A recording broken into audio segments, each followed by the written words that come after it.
कहानी अब तक। सीमा ने एक नौकरानी से पूछा कि बाकी की नौकरानियां कहाँ हैं। उसने सीमा को बताया कि हम 12 नौकरानियां हैं। 6 नौकरानियों ने रात को काम किया था, वह सुबह होते ही चली गई हैं।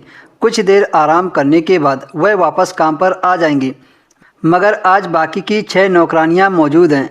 आज उनकी ड्यूटी है। सीमा ने चौंकते हुए पूछा, मेरी जिम्मेदारी तो मालिक का कमरा साफ करने की है, तुम लोग क्या काम करती हो? उसने सीमा से कहा, तुम यहाँ कुछ दिन रहोगी तो सब पता चल जाएगा कि हम लोग क्या काम करते हैं। वह सीमा को अपना काम बताना नहीं चाह रही थी, इसीलिए तो उसने बात को घुमा दिया था। कुछ देर बाद बंगाली मालिक नाश्ता करके निकल गया था और सीमा मालिक के कमरे में आकर सफाई करने लगी।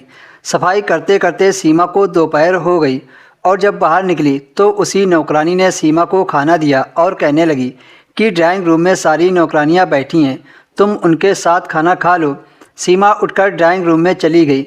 सीमा ने जैसे ही उन सभी नौकरानियों को देखा तो वह हैरान रह गई, क्योंकि वे सभी बहुत तैयार होकर बैठी थीं और टीवी पर सीरियल देख रही थी। यह बात तो सीमा ने पहले ही दिन महसूस की थी कि बंगाली मालिक शादीशुदा नहीं है, क्योंकि सीमा ने उसकी बीवी को नहीं देखा था। लेकिन सीमा को यह बात समझ में नहीं आती थी कि जब मालिक ने शादी नहीं की तो उसने अपने घर में 12 नौकरानियां क्यों रखी थी। सीमा इस बात को दिल ही दिल सोच रही थी। सीमा उनके साथ बैठी थी, लेकिन किसी ने सीमा से बात करने की कोशिश नहीं की। यही बात सीमा को अच्छी नहीं लगी थी।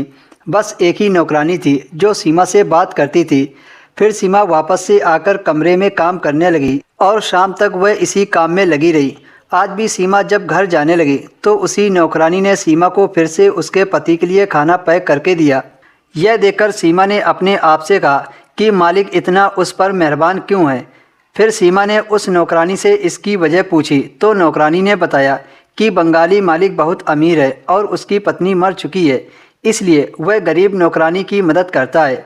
यहाँ पर जितनी नौकरानियाँ काम करती हैं उन सबको मालिक ने रहने के लिए घर दिए हैं और उनके सारे खर्चे भी मालिक उठाता है। यह सुनकर सीमा चौंक गई और उसके पीछे की वजह पूछी तो वह कहने लगी कि तुम यहाँ कुछ दिन तक रहोगी तो तुम्हें सब पता चल जाएगा। सीमा पति के लिए खाना लेकर घर आ गई। सीमा का पति दिन रात मेहनत कर रहा था, मगर उसने अभी तक थोड़े पैसे भी जमा नहीं कर पाए थे। अगर ऐसे ही चलता रहा तो वह अपना कर्जा कैसे चुकाएगा, यही सोचकर सीमा परेशान होने लगी। सीमा को बहुत पैसों की ज़रूरत थी और समय बहुत कम था। अगले दिन सीमा जब काम पर गई तो उसने सोचा कि बंगाली मालिक से इस सिलसिले में मदद मांगूंगी और कहूंगी कि मुझे इस मुसीबत से निकाल दे।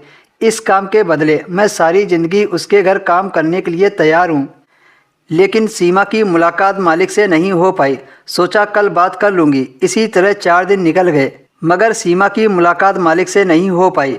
मजबूरन सीमा को किचन वाली नौकरानी के पास जाना पड़ा। फिर उसने जो बताया उसे सुनकर सीमा की रूह कांप गई।